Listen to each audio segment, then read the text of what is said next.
नमस्कार, मैं रूबी फोगाट यादव। चलिए अब हम शुरू करते हैं अपने आध्यात्मिक यात्रा का ये नया सफर। 7 ऋषि, 7 समंदर, 7 छंद, 7 द्वीप, 7 सुर, 7 फेरे, 7 वचन, 7 दिन, 7 पर्वत, 7 पाताल, 7 लोक, 7 लगन, और यहाँ तक कि अगर हम देखें तो 7 रंगों के साथ साथ 7 चक्र भी हैं जो ये हमारे शरीर को चलाते हैं, जो हमारी एनर्जीज है। और इससे भी बड़ी बात जिसकी अहम जानकारी देने के लिए आज मैं आप लोगों के समक्ष यहाँ पर उपस्थित हूँ, वो है हमारे 7 शरीर। जी हाँ, बिल्कुल ठीक सुना है आपने, 7 शरीर। और मेरी जो ये जानकारी आज आपके लिए है, इसका आधार है मेरा स्वयं का ज्ञान जो मैंने वेदों से प्राप्त किया है और मेरा स्वयं का अनुभव जो मैंने अभ्यास करके प्राप्त किया है। इसी के आधार पे मैं आज आपको हमारे 7 शरीर के बारे में जानकारी देने जा रही हूँ।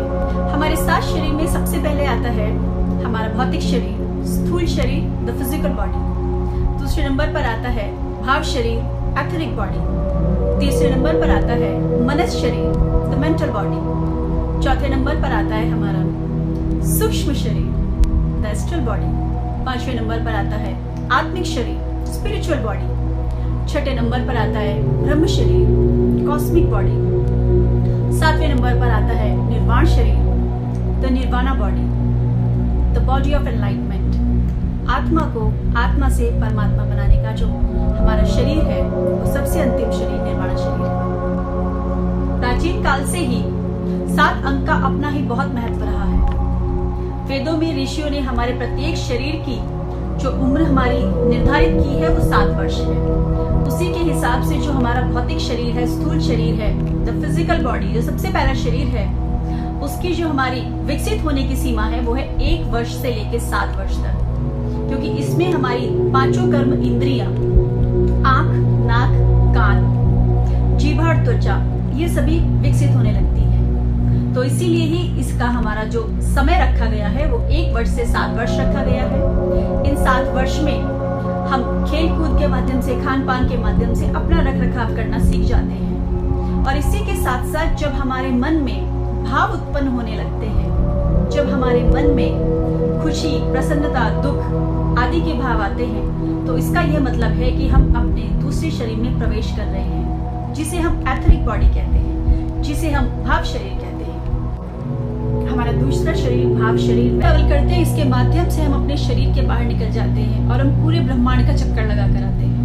यहाँ तक कि हम टाइम ट्रैवल करके अपने पास्ट में जा सकते हैं, हमने अपने पिछले जन्म में क्या किया हम वो भी देख सकते हैं। इसी के साथ साथ हम अपनी गलतियां सुधार भी सकते हैं। हमें एस्ट्रल ट्रैवल के माध्यम से दूसरे ब्रह्मांड का भी पता चलता है। ये वो साइंस है, ये वो विज्ञान है, ये वो ज्ञान है जिस पर हम तभी विश्वास करते हैं जब हमें ये दिखने लग जाता है। तो मैं आप लोगों से यही कहना चाहती हूँ कि हमारी जितनी भी बॉडीज हैं इनका अनुभव कीजिए, क्योंकि यहीं पर ही समाप्त नहीं होगा कि मैं आपको 7 बॉडीज के बारे में बताऊंगी। मैं आपको बिल्कुल आंतरिक यात्रा तक लेकर जाऊंगी। इसी के साथ साथ जब आप कुदरत को मजबूर कर देते हैं कि आपको वो सुपर पावर्स दें, तब आप पहुंचते हैं 5वें शरीर में, जिसे कहते हैं आत्मिक शरीर, स्पिरिचुअल बॉडी। हमारा 5वां शरीर आत्मिक शरीर, द स्पिरिचुअल बॉडी, जिसकी निर्धारित उम्र है 28 से 35 वर्ष।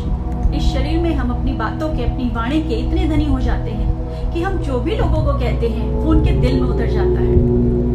और इसमें हम टाइम ट्रैवल के माध्यम से भविष्य में स्वयं जाकर देख सकते हैं भविष्य में होने वाली घटनाओं को। और हम साथ ही साथ जन कल्याण के कार्य भी करते हैं। लोगों को पहले ही हम बता देते हैं कि भविष्य में क्या होने वाला है, आप सतर्क रहें। जब हमारा मन बहुत ज्यादा अध्यात्म की तरफ बढ़ता जाता है, हमारी आत्मा हमें बहुत ज्यादा अध्यात्म की तरफ खींचती जाती है, तब हम प्रकृति के नियमों का पालन करते हुए हम कुछ उन बंधनों से बहुत ऊपर निकल जाते हैं। जब हम ब्रह्म की तरफ पहुंचते हैं और तब हमारे शरीर का प्रवेश होता है हमारे छठे शरीर में, यानी ब्रह्म शरीर में, जिसमें बेशकीमती ताकतें हमारे पास आ जाती हैं। हमारा ब्रह्म शरीर, द कॉस्मिक बॉडी, जिसकी निर्धारित उम्र है 35 से 42 वर्ष तक। इसमें हम इतनी ऊपर पहुंच जाते हैं क्योंकि इसमें हम त्राटक बन जाते हैं। हम अपने तीसरे नेत्र को खोलने के लिए बहुत ज्यादा अभ्यास करते हैं। हम बहुत ज्यादा साधना करते हैं, हम पूरी दुनिया को बंद आंखों से देखने लगते हैं। ये सारे अभ्यास मैं आपको अपनी वीडियो के माध्यम से और ज्यादा बताऊंगी।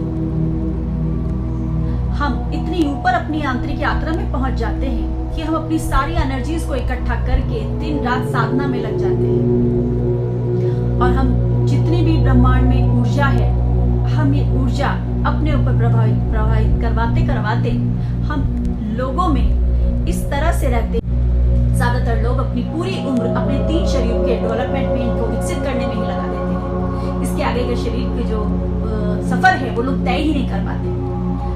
लेकिन जो लोग बहुत ज्यादा ज्ञानी होते हैं, बहुत ज्यादा ज्ञान का भंडार अपने अंदर समेट लेते हैं, और जो आगे तक पहुंचने की इच्छा शक्ति रखते हैं, जिनकी इच्छा शक्ति दिन ब दिन बढ़ती जाती है, कॉन्फिडेंस लेवल बढ़ता जाता है, वो लोग हमारे चौथे शरीर में प्रवेश कर जाते हैं। और वो चौथा शरीर है हमारा सूक्ष्म शरीर, क्योंकि हमारा मेंटल बॉडी, जो हमारा ये मनुष्य शरीर है, इसको आगे बढ़ने के लिए सूक्ष्म शरीर की जरूरत ही पड़ेगी। तो इसीलिए हमारा एस्ट्रल बॉडी, चौथा शरीर, सूक्ष्म शरीर, इसमें बढ़ने के लिए बहुत कम लोग ही हैं दुनिया में जिन पर प्रकृति की कृपा होती है, जिन्हें कुदरत स्वयं चुनती है, क्योंकि इससे आगे का सफर हम तय नहीं करते, ये कुदरत हमें चुनती है, जो हमें आगे के सफर के लिए आगे बढ़ावा देती है, साथ लेकर चलती है। हमारे चौथे शरीर, सूक्ष्म शरीर, द एस्ट्रल बॉडी, जिसकी उम्र है 21 वर्षों से लेकर 28 वर्षों तक निर्धारित की गई है। इस शरीर में हम तब पहुंचते हैं जब हम पर ये प्रकृति, ये कुदरत बहुत ज्यादा मेहरबान होती है, क्योंकि हमारे जो पुनर्जन्म के कर्म है, हमारे जो इस जन्म के पुण्य कर्म है, नेक कर्म है, संचित कर्म है, उन्हीं के आधार पर प्रकृति हमें चुनती है। जो स्वयं का ज्ञान प्राप्त करने में सक्षम है,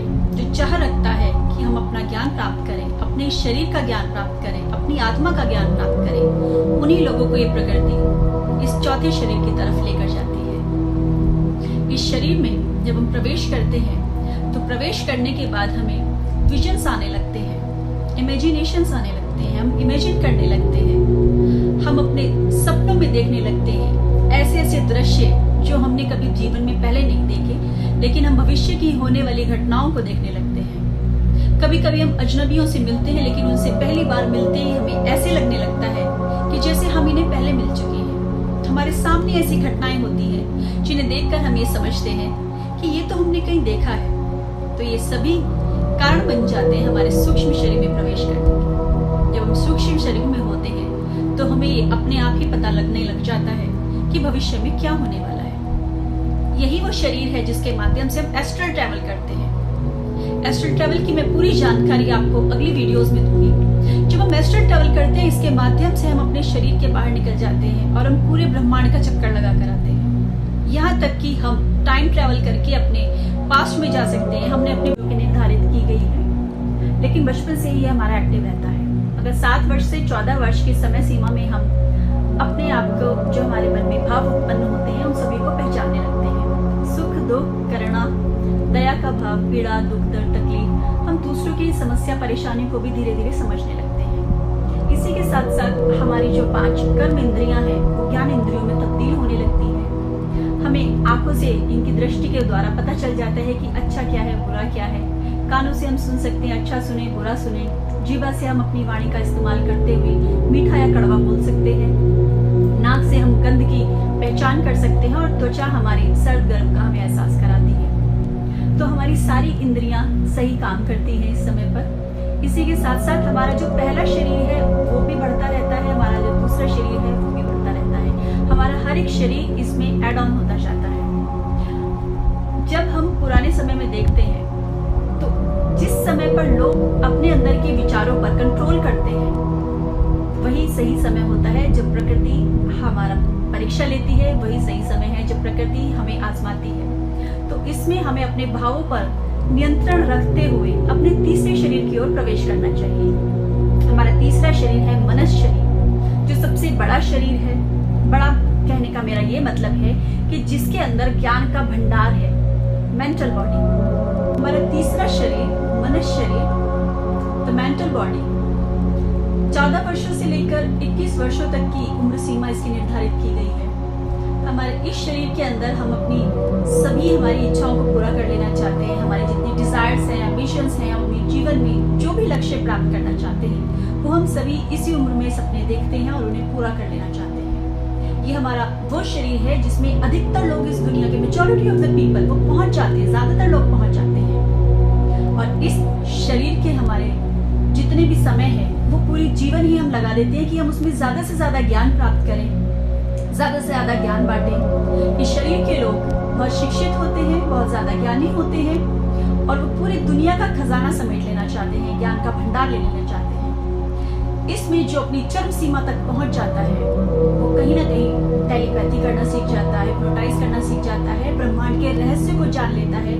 हमारा जो कॉन्शियस माइंड है, जिसे हम कहते हैं हमारे मन को कोई कंट्रोल नहीं कर पाता, लेकिन जो लोग वहां तक पहुंच जाते हैं वो लोग इसे कंट्रोल करना सीख जाते हैं। वो अपने सबकॉन्शियस माइंड से काम कराना सीख जाते हैं। अधिकतर लोग यहाँ तक पहुंच तो जाते हैं, लेकिन इससे आगे हम इतनी ऊपर अपनी आंतरिक यात्रा में पहुंच जाते हैं कि हम अपनी सारी एनर्जीज को इकट्ठा करके दिन रात साधना में लग जाते हैं। और हम जितने भी ब्रह्मांड में ऊर्जा है, हम ये ऊर्जा अपने ऊपर प्रवाहित करवाते करवाते हम लोगों में इस तरह से रहते हैं कि जब हम चाहें किसी के साथ कुछ बुरा हो रहा है उसको अच्छाई में बदल सकते हैं। इतनी ज्यादा ताकत हमें कुदरत बख्श देती है, सुपर पावर हमें दे देती है। और जब हम इसमें इतने ज्यादा अंदर तक पहुंच जाते हैं तब हम प्रवेश करते हैं अपने अंतिम शरीर में, उस शरीर में जहां पर पहुंचने के बाद ये आत्मा परमात्मा का ही रूप बन जाती है। उसे कहते हैं निर्वाण शरीर, यानी कि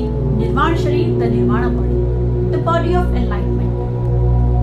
और वो एक ही समय में पूरे विश्व में गिनती के लोग होते हैं जिन्हें परमात्मा का रूप कहा जाता है, जो उस चरम सीमा तक पहुंच पाते हैं, अपने आखिरी शरीर तक पहुंच पाते हैं। कोई कोई होता है वो पूरी दुनिया में, जैसे स्वामी विवेकानंद, गौतम बुद्ध, जिन्हें परमात्मा का ही रूप कहा जाता है, जिन्होंने न जाने कितनी जिंदगियां बदली हैं, कितने लोगों को अच्छाई के रास्ते पर उन्होंने चलना सिखाया है। आज भी लोग मानते हैं, पूरा का पूरा एक धर्म हो गया है गौतम बुद्ध के नाम पर। तो ऐसे बहुत कम लोग हैं इस दुनिया में जो दीजिए अपने जीवन में अनुभव कर लेते हैं, जिंदा रहते अनुभव कर लेते हैं परमात्मा का स्वरूप के अंदर। तो ये जो हमारी आंतरिक यात्रा है, ये किस तरीके से संभव हो पाए, ये किस तरीके से चली जाए, इसके मैं आपको आने वाले वीडियोस में धीरे धीरे बताती रहूंगी। अपना ज्ञान और अपना अनुभव जिसका आधार वेद है और जिसका आधार अभ्यास है, वो आपके साथ ऐसे ही शेयर करती रहूंगी, ऐसे ही बांटती रहूंगी, आपको ऐसे ही जानकारी देती रहूंगी। बहुत बहुत धन्यवाद। स्वस्थ रहिए, खुश रहिए, हो सके तो सकारात्मक ऊर्जा को अपने अंदर प्रवाहित करने के लिए सकारात्मक विचारों को जगह दें, ताकि आप सभी लोग अच्छे से अपना जीवन व्यतीत कर सकें। बहुत बहुत धन्यवाद। जय हिंद, जय भारत।